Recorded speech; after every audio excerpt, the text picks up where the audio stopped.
welcome back to my channel. So, ayan mga ka-vlog, nandito po tayo sa Pateros. Ngayon for today's video mga ka-vlog, ipipicture po natin ang Pateros, munisipyo ng Lalawigan. Bayan ng Pateros, ito Lalawigan to. So, bayan po ng Pateros, pumunta po tayo dito. Ito po yung pinakamaliit na bayan sa Metro Manila. Ito po yung bayan ng Balot. Saka yung pong tsinelas na Alfombra ba. So, behind me is the City Hall. Ayan po yung City Hall niya, Pateros. Yung Pateros Beyond 2000 daw. Bulto po na nasa likod ko ay si Idol. Jose Rizal po yan. So yung panahon po ng mga, alam niyo, Nulamit Angere. So yung meron parang buhayang meron po silang rebulto dito.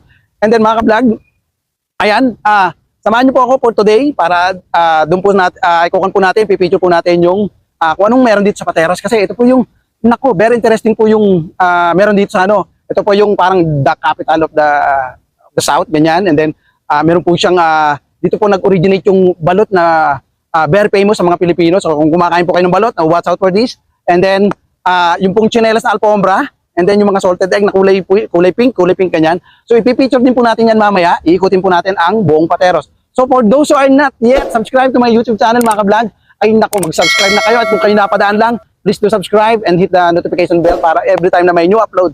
Ang inyong Sir Pabs, that's it me, kayo po yung unang makakanod. So explore na po natin ang Pateros.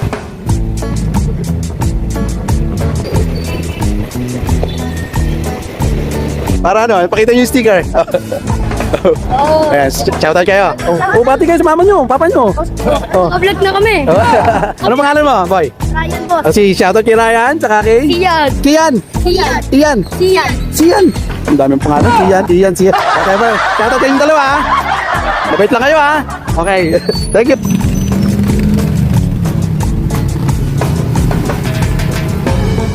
Ano na kuya, siomay? Ba, fried siomay, ito na kuya. Street food po mga ka-vlog dito sa ano, sa Pateros. Kala ko fried balot eh. Ayan. Ayan mga ka-vlog, nandito tayo sa, as usual, Pateros. Ito tabi ko. Ayan, Pateros po tayo ngayon mga ka-vlog. So, papasyal ko po kayo dito para makita natin. Kasi ito po yung, mga ka-vlog, ito yung balot capital ng Philippines, ang Pateros. So, maghanap po tayo dito ng mga bebenta ng balot. And then, syempre, titikman din po natin yung balot nila.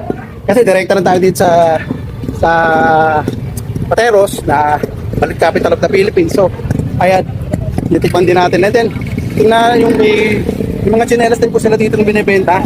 So, we're trying to find out yung talagang gawaan ng balot dito. Yung sa may Santa Ana malayo. So, hindi ko po alam kung saan yung Santa Ana. Tatanong lang natin. If ever na pwede po tayo magpunta doon.